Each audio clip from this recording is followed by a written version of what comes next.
애굽에 살던 이스라엘이 출애굽하여 가나안으로 이동하는 이야기를 담고 있습니다. 정확하게 알아야 할 것은 이 이야기가 출애굽부터 시작한 것이 아니라 창세기부터 시작하였다라는 사실입니다. 핵심은 이스라엘이 애굽에서 노예 생활하는 것을 불쌍히 여겨서 노예를 해방시켜 주었다라는 것이 아닙니다. 땅이 없어서 유랑하는 불쌍한 사람들에게 가나안이라고 하는 땅을 제공하여 평안한 삶을 살게 해 주었다는 복지 이야기도 아닙니다. 일단 애굽에서는 벗어났으니까 가능한 빨리 가나안으로 가는 그런 이야기도 아닙니다. 민수기 본문을 읽어보면 이스라엘 백성이 가나안으로 가고 싶어하는 모습, 얼른 들어가서 새로운 삶을 출발하고 싶어하는 의지가 전혀 나타나지 않고, 하나님도 얼른 들여보내놓고 손 떼시려고 하는 그런 모습이 전혀 없습니다. 그러니까 핵심이 출애굽이나 광야 유랑이나 가나안 입성이 아니라 하나님을 계시하는 것, 하나님을 배우는 것입니다. 그래서 이 이야기는 출애굽부터 시작한 것이 아니라 인간이 죄인이 된 것부터 시작하는 겁니다. 다르게 표현하면 인간이 행복을 누리지 못하는 것, 거기서부터 하나님의 일하심이 시작된 겁니다. 죄인이 되어서 죄로 생각하고 죄로 행동하고 죄의 방식으로 살아가니까 인간이 서로, 인간이 함께, 인간이 모두, 인간이 더불어 행복을 누리지 못하고 있습니다. 성경은 인간이 가난한 것이 문제다라고 말하지 않습니다. 인간이 지혜가 부족한 것이 문제다라고 지적하지도 않습니다. 인간이 처한 주변 환경이 불편한 것, 그게 문제다라고 말하지 않습니다. 성경은 세상을 문제 삼은 적이 없습니다. 인간이 행복하지 못한 이유, 인간이 자유와 평화와 안식을 누리지 못하는 이유는 오직 하나, 죄 때문입니다. 그런데 이 죄가 아주 치명적인 이유는 죄가 자기 정체를 숨기고 있다라는 겁니다. 문제의 근본이 죄인데 죄인들은 죄를 인식하지 못합니다. 그래서 인류 역사에서 인간이 단 한 번도 인간 문제의 본질은 죄다라고 선언한 적이 없고, 온 인류가 의기투합해서 죄 문제를 해결해 보자라고 다짐을 해본 적도 없습니다.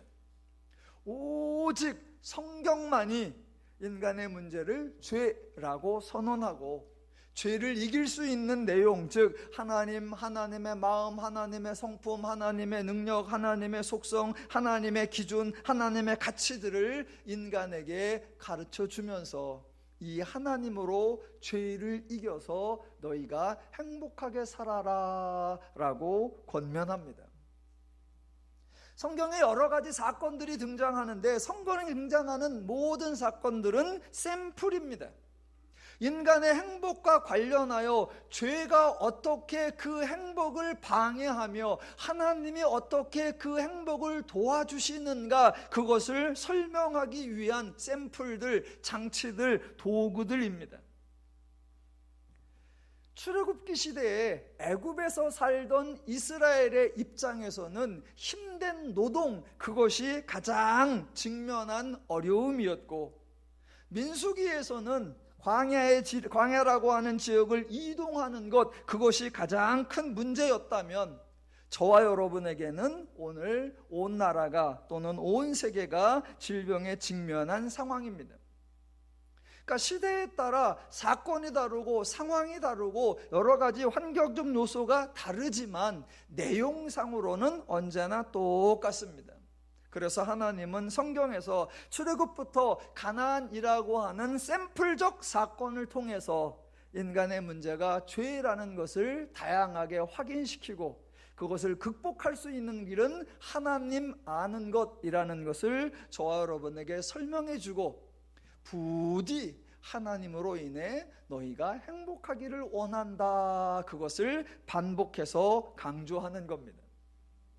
그러니까 저와 여러분은 출애굽이라고 하는 옛날 이야기를 듣는 것이 아니고 광야라고 하는 우리와 아무 상관없는 지역의 이야기를 듣는 것이 아니라 오늘 우리에게 직면한 문제를 다양한 상황을 통해서 가르쳐 주고 있는 그 성경 이야기를 살펴보는 것입니다.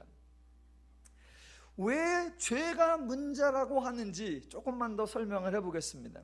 자, 애굽에 있을 때 이스라엘의 입장에서는 힘든 노동을 하는 것이 가장 어려운 문제였습니다. 그래서 너무나 힘들어서 부르짖었고 하나님이 그 부르짖음을 들으시고 하나님이 이적과 기적을 행하셔서 이스라엘을 출애굽시켜 주셔서 이스라엘은 더 이상 노동을 하지 않아도 되었습니다. 그랬더니 이스라엘이 행복을 누렸나요? 힘든 노동을 하지 않게 되니까 그때부터 문제가 사라졌나요? 아니요. 새로운 문제들이 계속 발생합니다. 그런데 그 문제가 왜 생길까요? 그 문제가 어디서 생길까요? 그 문제를 누가 일으킬까요? 하나님은 이스라엘이 고된 노동으로 힘들다고 부르짖는 그 순간부터 이스라엘을 전적으로 책임지셨습니다. 조상들과 약속하신 내용을 언급하시면서 출애굽하는 전 과정, 광야를 이동하는 전 과정, 가나안에 입성하는 전 과정을 전적으로 하나님이 인도하겠다고 선언하셨습니다. 더 이상 이스라엘에 문제가 발생할 여지가 없는 것입니다. 혹시 문제가 발생할 수도 있겠지요. 그러나 어떠한 문제가 발생할지라도 하나님이 해결해 주신다고 했기 때문에 문제가 되지 않습니다. 그런데 문제가 발생합니다. 어디서 발생할까요? 이스라엘 내부에서. 누가 그 문제를 발생시킬까요? 이스라엘 사람들이. 이것이 가장 큰 문제입니다.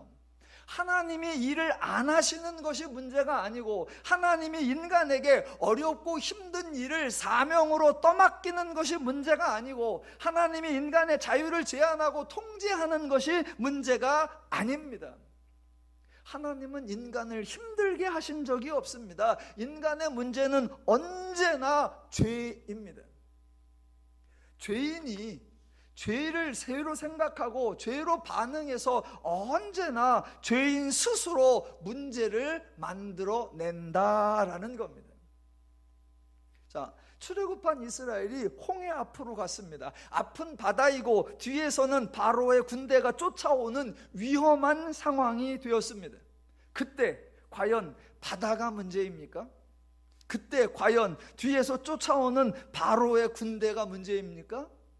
아니에요.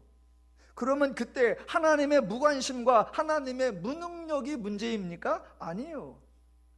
문제는 이스라엘이 그 상황을 죄의 관점으로 바라보고 죄의 원리로 반응한다라는 겁니다.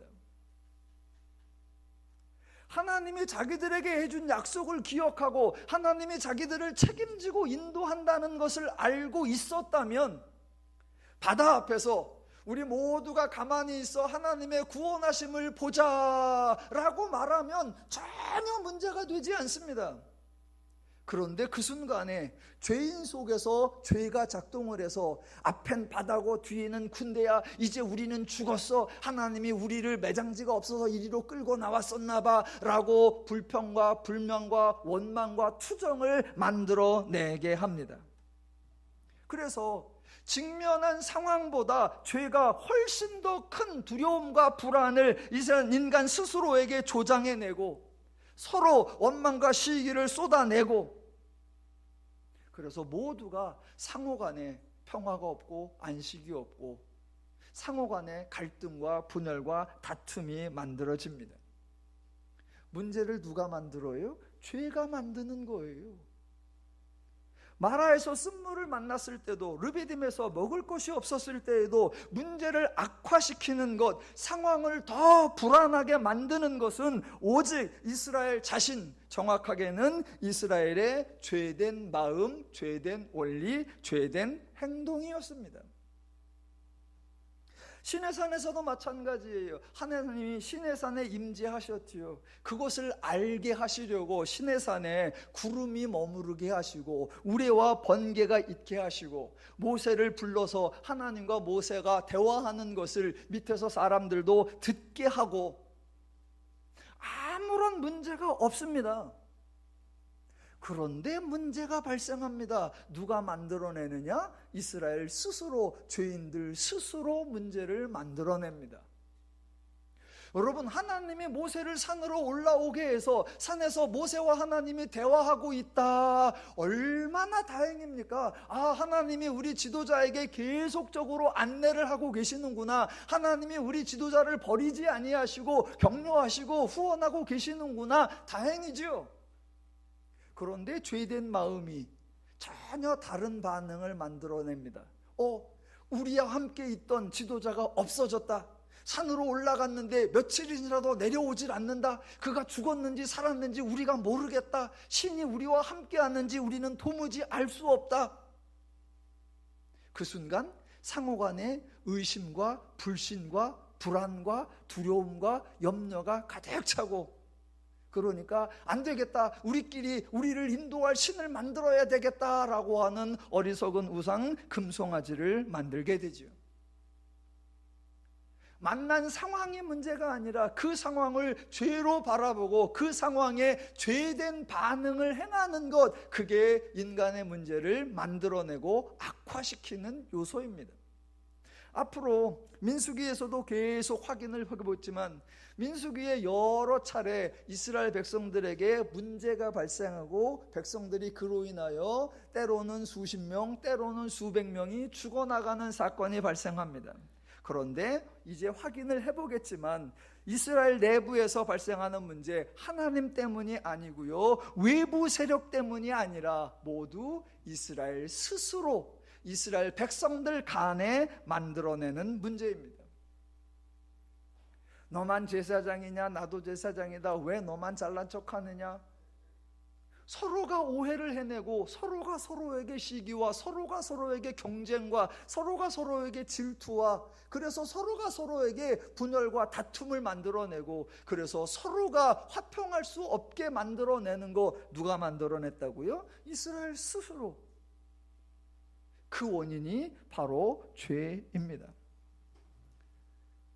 민수기에서 발생하는 외부적 요소들은 언제나 하나님이 해결하십니다. 먹을 것이 없다? 하나님이 주시고요. 메뉴가 단일하다? 다양한 메뉴를 주시고요. 적군이 쳐들어온다? 하나님이 싸워주시고요. 언제 가야 하나? 하나님이 해결. 어디서 머물러야? 하나님이 해결. 예, 외부적인 상황적 문제 모두 다 하나님이 해결하십니다. 그런데도 이스라엘에서는 원망과 불평이 끊이질 않습니다. 우리는 그런 이야기를 통해서 문제는 상황이나 여건이나 조건이 아니라 그 모든 상황에 죄로 바라보고 죄로 판단하고 죄로 행동하는 죄가 문제구나. 동시에 그런 죄인들을 하나님은 지속적으로 받아주시고 지속적으로 후원해 주시고 지속적으로 도와주시고 지속적으로 하나님을 알게 하셔서 기어코 인간으로 하여금 자유와 평화와 안식의 삶을 누리도록 하나님이 수고해 주시는구나. 그 두 가지를 앞으로 확인하게 될 것입니다. 출애굽이 목적이 아니고 가나안에 입성하는 게 목적이 아니기 때문에 하나님은 결코 서두르지를 않습니다. 하나님이 지금 망설이거나 지체하고 있는 것이 아니고 하나님이 허송세월을 하고 있는 것이 아니라 하나님은 하나님을 드러내고 나타내고 보여주고 가르쳐주고 알려주는 계시를 행하고 계십니다. 그러니까 하나님의 계시에 집중을 하면 모든 장면, 모든 사건 속에서 하나님은 이렇게 일하시고 계시고 하나님은 이렇게 자기를 가르치시는구나 확인할 수 있고, 반면 상황에 집중하면 왜 아직도 안 떠나? 왜 이렇게 오래 머물러? 왜 똑같은 장면이 반복돼? 라고 지루하고 따분하게 여겨질 것입니다. 저와 여러분은 계속해서 인간의 본질적 문제인 죄, 그 죄를 이기게 하시는 하나님의 계시에 집중할 겁니다. 자, 11절을 보시면 그동안 왔었던 여정을 잠깐만 보면 둘째 해 첫째 달 14째 날에 9장에 나오는 대로 유월절을 행했고요. 둘째 달 첫째 날에 1장에 나오는 대로 인구조사를 했고요.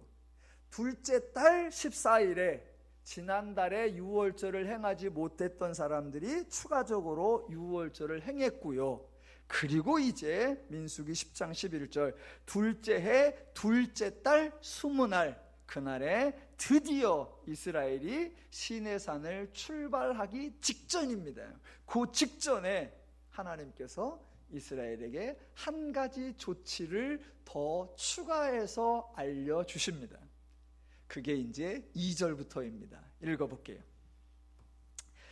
은나팔 둘을 만들되 두들겨 만들어서 그것을 회중을 소집하며 진영을 출발하게 할 것이라. 예, 하나님이 참 친절하십니다. 나팔을 만들어서 사용하라 라고 하시는 거예요. 그런데 사실 나팔은 필요가 없습니다. 왜냐하면 우리가 지난주 9장에서 확인했듯이 이스라엘이 언제 출발하는가, 이스라엘이 언제 머무르는가, 이스라엘이 어디에 진을 치는가, 이것은 구름기둥과 불기둥이라고 하는 아주 확실한 안내 장치가 있습니다. 모든 백성들이 다 같이 볼 수 있는 구름기둥과 불기둥이 딱 하니 서 있어서 그게 움직이면 움직이고 그게 머무르면 머무르는 거 얼마나 확실합니까? 더 이상의 장치가 필요 없습니다. 그래서 이스라엘도 더 이상의 장치를 요구한 적이 없습니다. 그런데 하나님이 먼저 나팔을 만들어서 불어라 라고 말씀하십니다.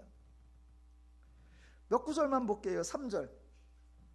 3절에 의하면 나팔 2개를 불면 온 회중이 회막에 모이는 거고, 4절에 의하면 하나만 불면 천부장급 지휘관들이 모이고, 5절에 의하면 크게 불 때에는 동쪽 진영이 행진하고, 6절에 의하면 두 번째로 크게 불 때에는 남쪽 진영이 행진하게 합니다.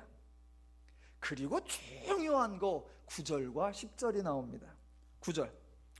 또 너희 땅에서 너희가 자기를 압박하는 대적을 치러 나갈 때에는 나팔을 크게 불지니 그리하면 너희 하나님 여호와가 너희를 기억하고 너희를 너희의 대적에게서 구원하시리라.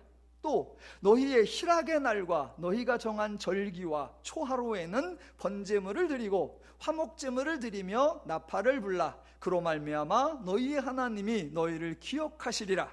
나는 너희의 하나님 여호와니라 입니다. 자, 보십시오.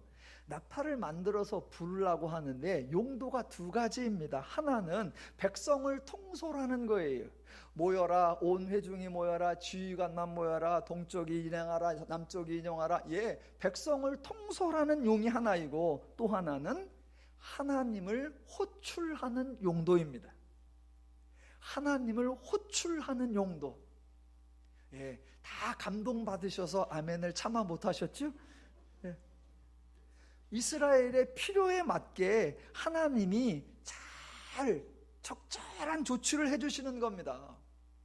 자, 이스라엘이 떠나고 도착하고 진을 치는 거, 예, 안내장치가 이미 있었습니다. 그런데 하나님이 추가적으로 하나님을 호출하는 조치를 하나님이 제공해 주시는 거예요. 너희는 나팔을 만들어서 불어라. 너희가 나팔을 불면 하나님이 달려오겠다. 언제든지 어디서든지 너희가 부르기만 하면 무조건이야.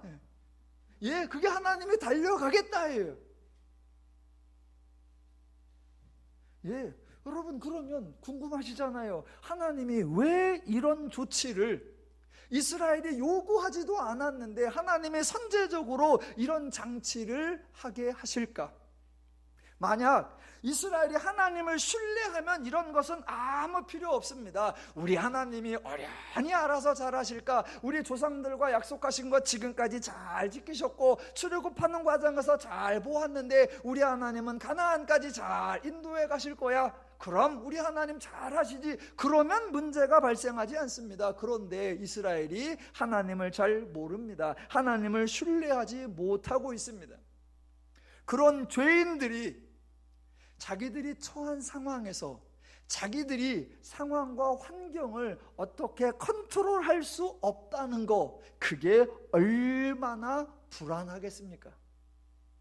하나님은 죄인의 그 불안과 염려를 아시는 거예요. 여러분이 광야에 있다고 한번 순간 이동을 해보겠습니다. 슉 광야에 오셨습니다. 황량한 광야. 자, 광야에 있는데 여기에 구름 기둥과 불 기둥이 딱 떠 있습니다. 지금 낮이에요. 구름 기둥이 떠 있어요. 여러분이 구름 기둥을 보았습니다. 보는 순간 안심이 딱 됩니까? 더 이상의 아무 근심 걱정이 없어요. 바람이 불면 어떡하죠? 구름이 있는데 바람이 불어서, 하나님은 떠나려고 한 게 아닌데 바람이 불어서 구름이 움직여버리면 어떻게 해요? 이게 떠나라는 신호예요? 바람 때문에 떠밀려 간 거예요? 여러분, 죄가 죄인 속에서 만들어내는 불안과 염려는 끝이 없고 종류가 얼마나 다양한지요. 얼핏 생각하면 누구나 다 볼 수 있고 분명하고 확실한 구름 기둥이 있다, 더 이상은 없다라고 하지만 죄인 속에서 불안함이 작동되면 그걸 막을 방법이 없습니다. 밤이 됩니다. 불기둥이 떴습니다. 여러분이 잠자리에 들기 전에 다 봤습니다. 불기둥이 떡하니 서 있으니까 야, 좋다, 확실하다 그러면서 잠자리에 들어갈 때 혹시 나 잘 때 불기둥 꺼지면 어떡하지? 우리 모두가 다 자고 있어서 꺼졌는지도 모르면 어떡하지?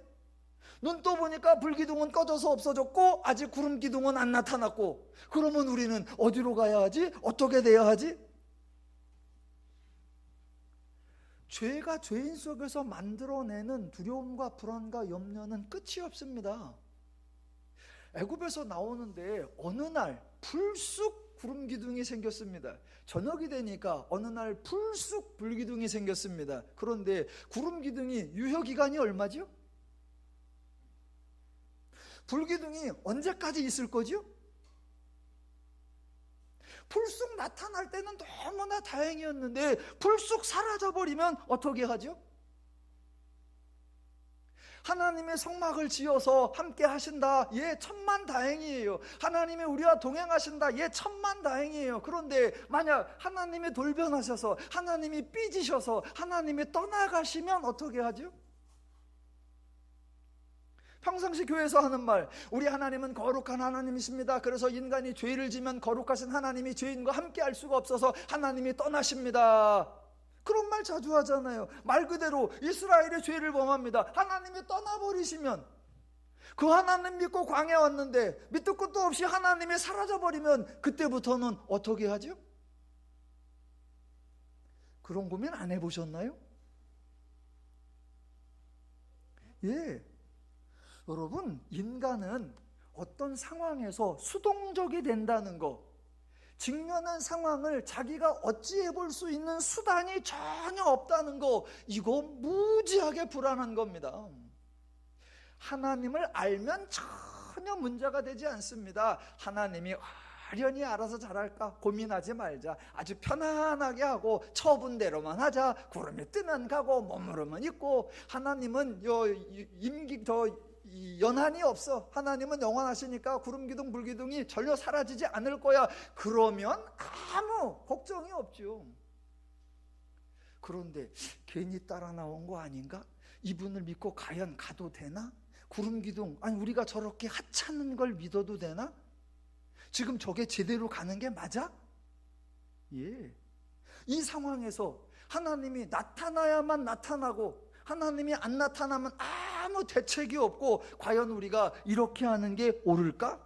예, 너무너무 불안해하고 너무너무 대책 없는 거예요. 그런 그들을 향해 하나님이 미리 선제적으로 너희는 나팔을 만들어라. 그래서 너희가 행여라도 불안하거든, 너희가 행여라도 걱정이 되거든, 너희가 행여라도 대책이 없거든, 그래서 어찌할 바 모르거든 나팔을 불러라. 부르면 내가 달려 나올게. 예, 하나님이 불러서 백성을 모으는 것이 아니라 백성이 나팔을 불러서 하나님을 불러 제끼는 겁니다. 예, 이게 하나님의 죄인의 마음을 헤아리는 정말 자상한 배려입니다. 우리들은 하나님을 이렇게 소개를 안 했어요. 그동안 반대로 했습니다. 믿음이라는 건 도전이고 믿음이라는 건 모험입니다. 믿을 수 없는 가운데 믿는 겁니다. 하나님이 안 계셔도 있는 것처럼 믿고, 불안이 있느냐? 예, 그걸 극복하시고, 걱정이 되십니까? 그걸 넘어서시고, 그게 믿음입니다. 아니요. 하나님은 그 인간의 연약함, 그 죄인의 연약함을 아셔서 그것을 모험과 도전으로 인간 스스로 극복하게 만드는 것이 아니라 하나님의 더 큰 은혜, 하나님의 더 큰 배려로 그것이 극복될 수 있도록 하나님이 일해 주신다라는 겁니다. 예, 10절도 보세요. 10절도 참 기가 막힙니다. 10절. 자, 9절에 다시 한번 보면 뭐라고 나왔느냐? 또 너희 땅에서 너희가 자기를 압박하는 대적을 치러 나갈 때에 가장 대표적인 거 예를 들은 겁니다. 공격하러 가는 게 아니라 적군이 불쑥 나타나서 이스라엘을 압박합니다. 광야 이동 중에 무기도 없었고 군사훈련도 없으니 대책이 없죠. 그렇게 아무 대안이 없다, 두려움의 극도에 다다랐을 때 하나님께 나팔을 불어라. 그러면 하나님이 달려오겠다라고 하는 겁니다. 예, 하나님이 이스라엘을 그렇게 도와주는 거예요. 10절도 마찬가지입니다. 보세요. 희락의 날과 절기의 날에, 다시 한번 10절, 너희의 희락의 날과 너희가 정한 절기와 초하루에는 번제물을 드리고 화목제를 드리며 나팔을 불라입니다. 이런 게 왜 나올까요? 자, 보세요. 이스라엘 백성이 오늘 하나님께 내가 예물을 드려야지, 그래서 예물을 들고 와서 딱 드리는데, 저는 예물을 드렸는데 하나님이 못 보셨으면 어떡하죠? 못 보셨으면 막 여러 사람이 와가지고 이쪽 사람은 송아지를 드리고 나는 옆쪽 사람은 양을 드리는데 나는 비둘기 하나를 드려. 그래서 하나님이 송아지에 홀딱 반해갖고 비둘기를 못 보셨으면 어떻게 해요? 나는 드린다고 드렸는데 하나님이 미처 못 보셨으면 어떻게 해요?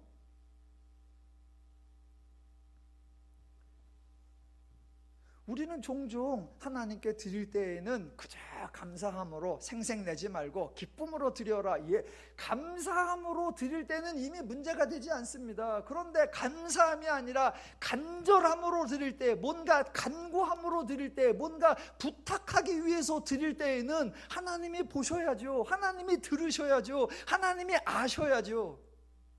근데 나는 드리는데 하나님이 못 보셨으면 어떻게 해요? 그래서 하나님이 이렇게 말씀하시는 거예요. 예물을 드려라. 드리면서 뭐하라? 나팔을 불어라. 나팔을 부르라는 거에서 예물 드리면서 빠 불어댑니다. 그럼 하나님이 그러면 하나님, 저 지금 예물 갖고 왔습니다. 저 지금 예물 드립니다. 하나님 지금 보셔야 됩니다. 저는 드렸고 하나님 받으셨죠. 분명한 거 맞죠? 그러면 받으셨으니까 받으신 만큼 뭔가를 하셔야 됩니다. 내가 기도하는 거 들어주셔야 되고 내가 요청하는 거 응답하셔야 됩니다. 나 드렸어요. 하나님 받았어요. 꽝꽝꽝.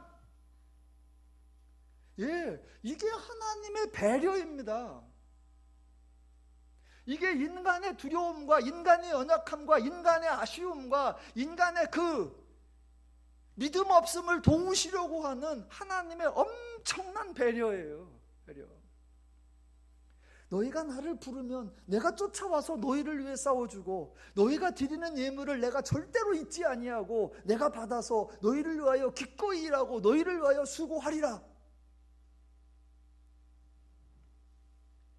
여러분, 이게 타종교하고 비교를 해보시면 얼마나 놀라운지가 이해가 됩니다. 타종교는 신에 관한 게 다 비밀이에요. 일단 신들이 자기를 과시하기 위해서 신전을 짓고 신전에 신상이라고 삐까뻔쩍하게 뽀대나게 딱 있습니다. 그리고 나머지는 다 비밀이에요. 신의 뜻이 뭔지 모르고 신의 이름이 뭔지 모르고 신의 원리가 뭔지 모르고 신의 방식이 뭔지를 몰라요.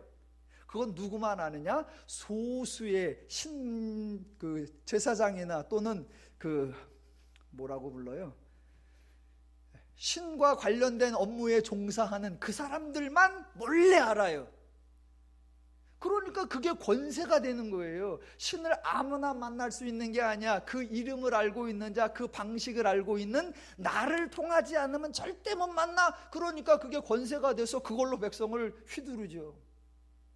그런데 하나님은, 타종교회는 계시라는 게 없는 거예요. 그런데 하나님은 다 알려주고 다 드러내고 다 보여주는 거예요. 내 이름 야훼니라 알려주시죠. 나는 어디에 있느냐, 너희들 성막 가운데 구름으로 나 함께 있는 거 보이지? 다 알려주고 다 보여주고, 부르고 싶으냐, 나를 만나고 싶으냐, 그러면 나팔을 불러라. 다 알려주는 거예요. 요 얘기를 레위 지파만 따로 불러서 귓속말로 하셨더라가 아니라 모든 백성이 다 알아서 언제라도 자유롭게 하나님과 소통할 수 있도록 해주시는 하나님의 배려. 예. 지금 하나님은 모든 장치를 다 해주시고 출발하기 전에 유월절도 행하게 하시고 인구조사도 하게 하시고 다양하게 내가 너희를 책임진다, 너희는 나에게 속해 있다, 내가 온전히 인도한다, 다 약속을 해놓고 또 구름기둥 불기둥도 해놓고 또 나팔 불러서 또 나를 언제든지 활용할 수 있는 그런 방법까지 알려줄게. 이 하나님이, 그러니까 하나님을 위하여 인간이 수고하고 애쓰고 싸우는 것이 아니라 정반대로 인간을 위하여 하나님이 수고하고 애써주고 일해주시는 분, 이분이 우리 하나님이십니다. 세상에는 하나님 같은 분이 없습니다. 오직 하나님만 우리의 하나님이십니다. 그 이스라엘이 드디어 출발을 합니다. 그래서 지금 읽은 대로 11절에 둘째 해 둘째 달 20날에 구름이 증거의 장막에서 떠오르매 이스라엘 자손이 시내 광야에서 출발하여 자기 길을 가더니 바란 광야에 구름이 머무니라. 이와 같이 그들이 여호와께서 모세에게 명령하신 것을 따라 행진하기를 시작하였는데, 조금 더 구체적으로 나오는 게 33절. 그들이 여호와의 산에서 떠나 3일 길을 갈 때에 여호와의 언약궤가 그 3일 길에 앞서가며 그들의 쉴 곳을 찾았고, 그들이 진영을 떠날 때에 낮에는 구름이 그 위에 덮였었더라 입니다. 여러분, 지금 하나님의 입장에서 중요한 건 하나님의 언약궤입니까? 이스라엘입니까? 당연히 이스라엘입니다. 그래서 하나님을 위해, 언약궤를 위해 이스라엘이 동원된 것이 아니라 이스라엘을 위해 언약궤, 이스라엘을 위해 하나님이 동원된 겁니다.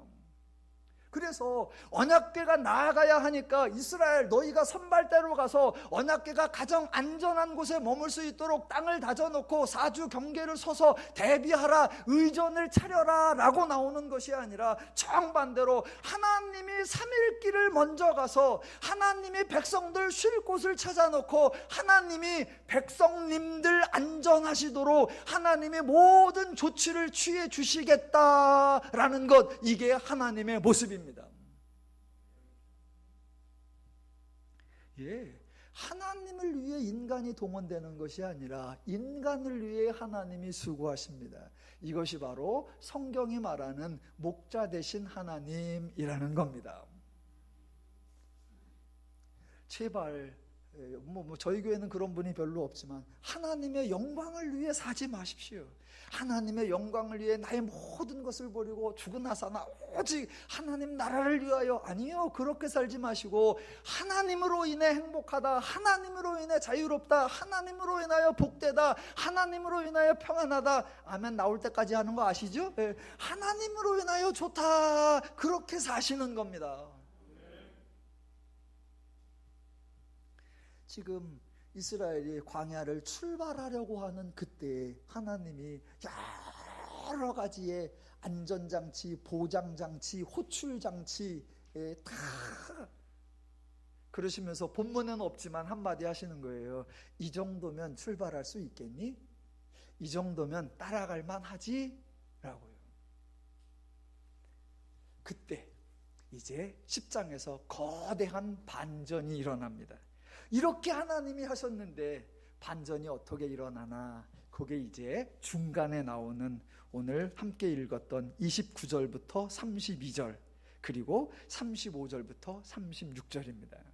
10장에 이야기가 4개가 나오는 거예요. 앞에서 나팔 이야기를 통해서 하나님이 너희를 책임져 줄게 그랬더니 29절 이하에서 인간이 정반대의 이상을 반응을 보이는 거. 그랬더니 다시 한번 33절에서 내가 너희보다 3일 길을 앞서가서 준비해 놓을게 그랬더니 35절에서 인간들이 또 이상한 반응을 보이는 거. 뭐가 이상하다는 거지? 지금부터 살펴보겠습니다. 먼저 29절. 모세가 모세의 장인 미디안 사람 르우의 아들 호밥에게 이르되 이라고 나오는데, 모세의 집안 얘기가 나오니까 누가 누구인지를 조금 살펴보겠습니다. 모세의 아버지는 아므람이라는 사람이고 모세의 어머니는 요게벳이라는 사람입니다. 자, 두 사람이 결혼을 해서 아들을 낳았는데 그 당시에 이제 바로가 사내아이가 태어나면 죽이라라는 명령을 내려서 몰래 감추어서 석 달을 길렀는데 더 이상 감출 수가 없어서 갈대 상자에 넣어 아이를 강가에 띄웠다. 그랬더니 바로의 공주가 아이를 발견하고 데리고 갔다. 그래서 그 아이의 이름을 집에서 석 달 동안 기를 때 아므람과 요게벳이 이름을 정해줬었는지 안 정해줬었는지 안 나와요. 여하튼 공주가 데리고 가서 이름을 지었는데 그 이름이 모세입니다. 그러니까 모세는 히브리식 이름이 아니라 애굽식 이름입니다. 자, 그렇게 해서 애굽의 왕궁으로 들어가서 40년을 지내다가 애굽 사람을 하나 때려 죽인 게 이제 발각이 돼서 바로에게 살해 위협을 받아서 도망을 갑니다. 이스라엘 사람들 도와주다가 애굽 사람에게 미움을 받아서 도망을 가야 된다. 그러면 왕궁에서 나와서 이스라엘 안으로 도망을 가야 될 것 같은데 그러지 않고 애굽에서 나와서 이스라엘이 아니라 아예 해외로 도망을 갑니다. 미디안이라고 하는 딴 데로 도망을 가요. 저는 성경을 읽으면서 깜짝깜짝 놀라는 경우가 많은데 이 성경에 보니까요, 여러분 해외여행이 자주 나와요. 저는 비행기 타본 게 대학교 가서 대학교 졸업여행 갈 때 이제 처음 제주도 가는 비행기 한번 타봤고요. 해외로는 개척하고 나서 지방에서 성지순례 갈 때 그때 이제 해외여행을 처음 가봤어요. 근데 성경은요 3,500년 전부터 해외여행이 아주 많아요. 아주 많아요. 몇 가지만 소개시켜 드려볼까요? 창세기에 아브라함이 나옵니다. 아브라함이 사는 곳이 갈대아 우르라고 하는 지역이에요. 그래서 이동을 하는데 어디로 가느냐? 가나안에 가려고 출발을 했다 그럽니다. 여러분, 우르에서 가나안이요 반석동에서 지족동이 아니에요. 그 거리가 어마어마합니다. 오늘날도 나라를 서너 개를 거쳐야 돼요. 그런 해외 이동을 합니다. 그래서 가나안에 살다가요 기근이 들어요. 그러니까 기근이 들었네, 딴 데로 가야 되겠다. 가는데 옆 동네로 가는 게 아니라 옆 나라로 갑니다. 그래서 가는 게 애굽이에요. 아니, 뭔 이동을 그렇게 막 휙휙 국제적으로 해. 그리고 이제 요셉 때도 살다가 기근이 드니까 다시 또 어디로 가느냐? 애굽으로 가고. 국가적 이동을 합니다. 국가적 이동을. 지금 모세가 왕궁에 있다가 해외 도피를 했는데 미디안으로 간 거, 이거는 창세기 이야기에 보면 너무나 짧은 거리예요. 이건 마일리지도 안 싸요. 또 보세요. 사무엘서에 보면 다윗이 왕으로 기름 부음을 받았다가 사울에게 살해 위협을 받아서 도망을 다닙니다. 그래서 엔게디 광야라도 가고 막 이렇게 도망을 가요. 그러다가 계속 쫓아오니까 할 수 없이 마지막에 어디까지 가느냐? 국경을 넘어서 블레셋이라는 다른 나라로 도망을 갑니다. 또 열왕기상에 보면 엘리야라고 하는 선지자가 갈멜산에서 바알 선지자 450명을 죽입니다. 그 얘기를 딱 듣고 북왕국의 왕후 이세벨이 엘리야를 죽인다고 합니다. 그랬더니 엘리야가 갑자기 두려워서 도망을 가는데 북왕국에서 활동하던 엘리야가 어디로 도망가느냐? 해외 도피 남왕국으로 갑니다. 남왕국에 가만히 있느냐? 아니요, 무서워서 또 도망을 갑니다. 어디까지? 저 땅끝까지. 더 이상은 바다라 못 가는 거기까지. 또 북왕국이 멸망을 합니다. 그럼 어디로 가느냐? 아수르라고 하는 나라로 끌려갑니다. 얼마 있다가 남왕국이 나라가 망합니다. 포로로 잡혀갑니다. 어디로요? 아수르보다 더 동쪽에 있는 바벨론으로. 그것도 3번씩이나 끌려갑니다. 나중에는 3번 돌아오지요. 그때 또 백성 중에 나는 포로로 끌려가지 않겠다 그래서 도망을 가는 사람이 있습니다. 어디로 갑니까? 애굽으로. 그러니까 이스라엘을 중심으로 보면 동쪽이 아수르예요. 더 동쪽이 바벨론이에요. 거기보다 더 동쪽이 바사예요. 그런데 그 바사 시대에 발령을 받아서 총독으로 부임하는 사람이 느헤미야와 에스라예요. 우와, 여러분 3500년 전부터 성경은 글로벌 시대였어요. 지금 모세가 해외 도피를 했습니다. 어디로 갔느냐? 미디안. 그래서 미디안에 가서 어떤 여인을 만나가지고 결혼을 해요. 여인은 성경에 보니까 그 부인이 십보라라는 부인이고요. 그 십보라의 아버지 모세로 보면 장인인데 오늘 지금 10장 29절에 모세의 장인 이야기 나오는데 이 모세의 장인이 조금 난해합니다. 지금 그 얘기를 하는 거예요. 모세의 장인이 좀 난해해요. 자, 성경에 몇 구절 읽어볼게요. 출애굽기 2장 16절. 미디안 제사장에게 7딸이 있었나니 그 중에 하나가 십보라예요. 18절. 그들이 그들의 아버지 르우엘에게 이를 때에. 그래서 장인이 르우엘이라고 나옵니다. 르우엘. 그리고 자, 그랬는데 출애굽기 3장 1절을 보면 모세가 그의 장인 미디안 제사장 이드로의 양을 치더니라고 이름이 바뀝니다. 아니, 앞에서는 르우엘이라고 하더니 뒤에서는 이드로라고 합니다. 출애굽기 4장 18절 18장 1절에도 계속 이드로라고 나와요. 그러더니 오늘 민수기 10장 29절에서는 한수를 더 뜹니다. 모세가 모세의 장인 미디안 사람 르우엘의 아들 호밥에게 이르되. 여러분, 르우엘이 장인이라는 거예요? 르우엘의 아들 호밥이 장인이라는 거예요? 그래서 번역본들도 일부는 르우엘을 장인으로, 일부는 호밥을 장인으로 번역을 해놨습니다. 그러니까 3가지 이름이 나오는 거예요. 이드로, 르우엘, 호밥. 이 중에 누가 모세의 장인일까요?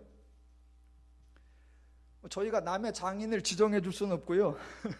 남의 가정사에 너무나 깊이 관여할 수는 없고, 오늘 본문에 나오는 대로만 하면 르우엘, 이제 동일인데 이름이 다를 수 있다라고 생각하고요. 르우엘이 장인인 것으로 하고 이야기를 더 전개해 보겠습니다. 모세에게 장인은 아주 소중했던 존재인 것 같습니다. 그렇겠죠. 애굽의 왕자에서 해외로 도피했을 때 자기를 거두어주고 사위로 삼아주고 새로운 삶을 살게 해준 은인이 바로 장인이었습니다. 성경에 의하면 모세가 인류 역사 최초의 처가살이한 남자입니다. 처가살이한 남자. 예. 그래서 모세의 결혼 생활에 대한 언급이 출애굽기 3장 1절에 이렇게 나와요. 모세가 그의 장인 미디안 제사장 이드로의 양떼를 치더니입니다. 사는 곳도 처가이고 생활 수단도 장인의 양떼를 치고 있으니 처가살이가 분명합니다. 그렇게 처가살이를 40년 동안 하고 있을 때 하나님이 호렙산에 나타나십니다. 그래서 너 이제 애굽으로 돌아가라 라고 하는데 모세가 쉽게 순종을 하지 않습니다. 하나님이 애굽으로 돌아가서 내 백성을 데리고 출애굽하라 그래도 모세가 이런 핑계 저런 핑계로 가지 않겠다고 합니다. 그러자 하나님이 이적과 기적을 동원하면서 간곡하게 부탁을 하니까 모세가 어쩔 수 없이 애굽으로 돌아가는데 그냥 돌아가는 것이 아니라 장인의 허락을 받고 돌아가요. 그 얘기가 출애굽기 4장 18절. 지금 장인 이야기를 하는 이유가 민수기 10장 29절을 풀으려고 하는 거예요. 자, 출애굽기 4장 18절. 모세가 그의 장인 이드로에게 돌아가서 그에게 이르되 내가 애굽에 있는 내 형제들에게로 돌아가서 그들이 아직 살아있는지 알아보려 하오니 나로 가게 하소서. 이드로가 모세에게 평안히 가라 하니라입니다. 그러니까 모세 입장에서는 갑자기 느닷없이 나타난 하나님보다는 자기의 밥줄을 잡고 있는 장인의 말이, 장인의 허락이 훨씬 더 중요했던 것 같습니다. 이 장인 이드로가 사위 모세를 아주 잘 후원해 줍니다. 그래서 애굽으로 간다 그러니까 가라고 하고요. 나중에 이제 모세가 애굽에서 이스라엘 백성들을 인도에 내어서 시내산 가까이 옵니다. 그때쯤 되니까 이 장인 이드로가 모세를 만나러 갑니다. 그 얘기가 출애굽기 18장 2절. 모세의 장인 이드로가 모세가 돌려보냈던 그의 아내 십보라와 그의 두 아들을 데리고 왔으니입니다. 장인은 사위가 돌보지 못하는 가족들을 잘 도와주었지요. 그러니까 사위도 장인을 전적으로 따르고 의지했지요. 그러니까 이제 장인이 사위의 하는 일에도 간섭을 합니다. 하루는 백성들이 모세에게 나와서 재판을 합니다. 그러니까 모세가 계속 재판을 해요. 하루 종일 하다 보니까 백성도 지치고 모세도 지칩니다. 그때 장인이 사위를 보면서 쯧쯧쯧 하면서 하는 말이 출애굽기 18장 17절. 모세의 장인이 그에게 이르되 내가 하는 것이 옳지 못하도다. 그러더니 19절. 이제 내 말을 들으라. 내가 네게 방침을 가르치리니 라고 하고 천부장, 백부장, 50부장, 10부장 제도를 추천을 합니다. 그러니까 모세는 그대로 따라합니다.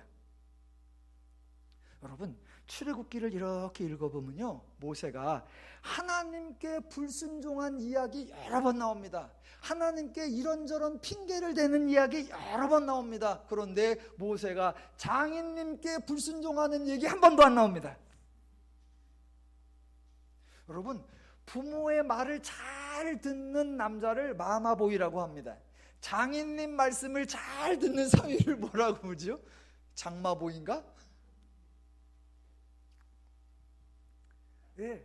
그래서 장인이 중요한 역할을 많이 해주고 모세는 전적으로 장인의 후원을 받습니다. 그리고 나서 이제 모세가 시내산으로 갈 때 장인은 이제 돌아갑니다. 그렇게 돌아간 후에 지금 민수기 10장까지 약 9개월 정도의 시간이 흐르는 거예요. 그 9개월 동안 이스라엘은 시내산에서 율법을 받고 성막을 짓습니다. 그리고 약 9개월이 지난 후에 장인과 사위 이드로 또는 르우엘과 모세가 다시 만난 장면이 오늘 10장 29절이에요. 그러니까 그 9개월 동안 모세와 장인 사이에는 무슨 일이 있는지 모르지만 여하튼 장인이 집으로 돌아갔다가 다시 온 겁니다. 그동안 모세는 이스라엘은 6월절도 행했고 인구조사도 마쳤고 드디어 출발을 하려고 하는 그 순간입니다. 자, 지금까지 설명을 드린 이유가 이제 여기서부터 나옵니다. 자, 이때 모세와 장인의 대화가 시작됩니다. 그런데 대화가 아주 예상 바뀝니다. 29절. 모세가 모세의 장인 미디안 사람 르우엘의 아들 호밥에게 이르되 여호와께서 주마하신 곳으로 우리가 행진하나니 우리와 동행하자. 그리하면 선대하리라. 여호와께서 이스라엘에게 복을 내리시리라 하셨느니라 입니다. 모세가 장인을 초청하고 있습니다. 여기까지 지극히 정상입니다. 30절. 호밥이 그에게 이르되 나는 가지 아니하고 내 고향 내 친족에게로 가리라. 예, 이것도 정상입니다. 모세의 나이가 이때가 80이니까 장인은 적어도 100살은 됐겠죠. 예, 100살 넘은 노인이 사위 따라 객지로 가서 타향살을 하느니 차라리 고향에서 친족들과 함께 사는 거 그게 훨씬 좋을 겁니다. 그래서 돌아가겠다라고 합니다. 그랬더니 모세가 하는 말 31절. 이 얘기를 하려고 여기까지 끌고 온 거예요. 31절. 모세가 이르되 청하건대 우리를 떠나지 마소서. 당신은 우리가 광야에서 어떻게 지칠지를 아나니 우리의 눈이 되리이다 입니다. 이게 무슨 말이죠? 다른 번역본을 읽어봐 드릴게요. 설명이 조금 더 정확합니다. 보세요. 공동번역. 모세가 장인에게 하는 말입니다. 공동번역. 우리가 이 광야 어디에 천막을 쳐야 할지 당신밖에 아는 사람이 없는데 우리를 버리지 말아 주십시오. 우리의 길잡이가 되어 주셔야 하겠습니다. 새번역 성경 보면 제발 우리만 버려두지 마십시오.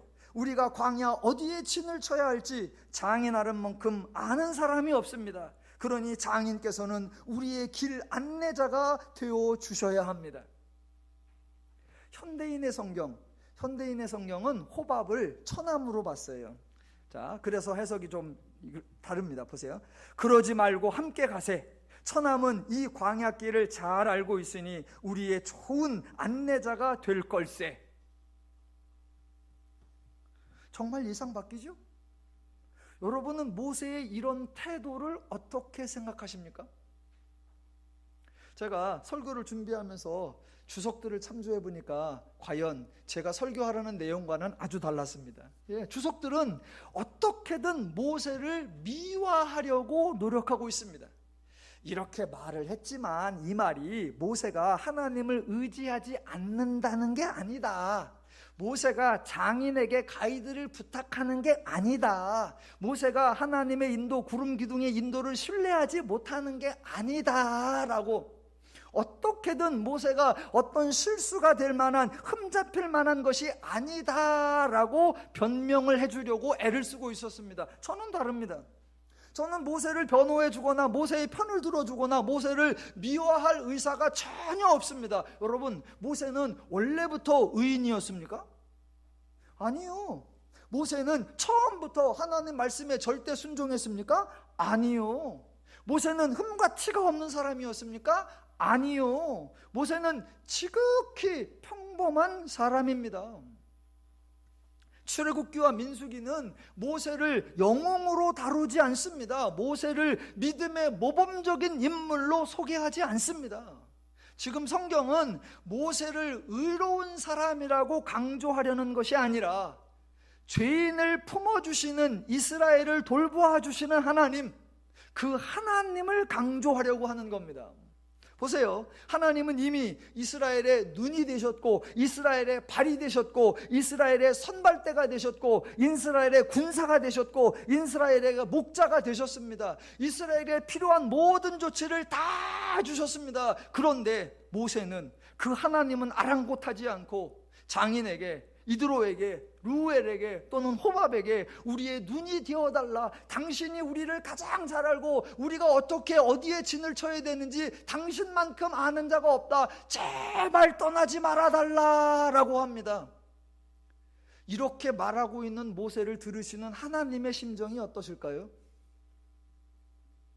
하나님으로서는 탄식할 만한 겁니다. 탄식할 만한 거예요. 내가 너희를 인도했고, 내가 너희를 먹였고, 내가 너희를 입혔고, 내가 너희를 위해 싸웠고, 내가 너희를 위해 상천하지의 하나님이 성막 안에 들어와 있고, 내가 너희를 위해 너희와 함께 하고 있고, 내가 너희를 위해 구름 기둥을 세웠고, 내가 너희를 위해 나팔까지 불어서 나를 불러내라고 다 해주었는데, 한다는 소리가, 장인만큼 여기를 잘 아시는 분이 없습니다. 당신이 우리의 안내자가 되어주셔야 합니다. 제발 우리를 떠나지 말아주십시오. 이 말을 듣고 계시는 하나님, 그런데 그런 말을 하고 있는 모세의 입에 문둥병이 바라지 않습니다. 하나님이 그 모세를 그대로 두십니다. 왜요? 지금 하나님의 목적이 뭐예요? 그런 죄인들, 그런 사람들에게 하나님을 나타내고 보여주고 알려주어서 그들이 하나님을 알고, 그들이 우상이 아니라, 그들이 사람이 아니라, 그들이 장인이 아니라 그들이 하나님을 신뢰함으로 가장 완전하고 가장 확실한 보장을 받고, 그래서 그들이 언제 어디서 어느 때라도 자유와 평화와 안식을 누리게 하려는 것, 그게 하나님의 의도요, 하나님의 목적이기 때문입니다. 예, 하나님은 죄인을 심판하고 죄인을 징계하시는 분이 아닙니다. 죄인의 연약함 당연하죠. 죄인의 어리석음 당연하죠. 죄인의 믿음 없음 당연하죠. 그들을 향하여 한 번 더 찾아오시고, 그들을 위하여 한 번 더 말씀해 주시고, 그들을 위하여 한 번 더 계시해 주시는 분, 그분이 우리 하나님이십니다. 그러니까 나팔을 만들어 나를 불어라, 언제든지 도와줄게 그랬더니 흔한 말로 헛발질을 하는 거지요. 그 얘기가 뒤에 나옵니다. 그랬더니 하나님께서 내가 너희들보다 3일 길을 앞서가서 너희들의 쉴 곳을 만들어 줄게 라고 하십니다. 그랬더니 35, 36절에서 헛발질이 한 번 더 나옵니다. 예. 괴가 떠날 때에는 모세가 말하되 여호와여 일어나사 주의 대적들을 흩으시고 주를 미워하는 자가 주 앞에서 도망하게 하소서 하였고, 괴가 쉴 때에는 말하되 여호와여 이스라엘의 종족들에게로 돌아오소서 하였더라입니다. 여러분, 여기서는 간구하는 것처럼 보이죠? 원래 히브리 문법상으로는 명령문이에요. 여호와여 인나시오, 여호와여 돌아오시오. 아니죠. 사실은 정반대가 되죠. 여호와의 구름 기둥이 떠서 이동을 하면 여호와께서 인도하시니 제가 따라가겠나이다. 이것이 가장 행복하나이다. 그것이 머무르면 여기에 쉬라고 하시니 저희가 여기서 머물러 쉬겠습니다. 하나님이 늘 우리와 함께 하시고 늘 우리를 인도하시니 세상 참 편하고 예 좋습니다. 감사합니다. 이래야죠. 지금 누가 누구에게 갑질을 하고 있어요?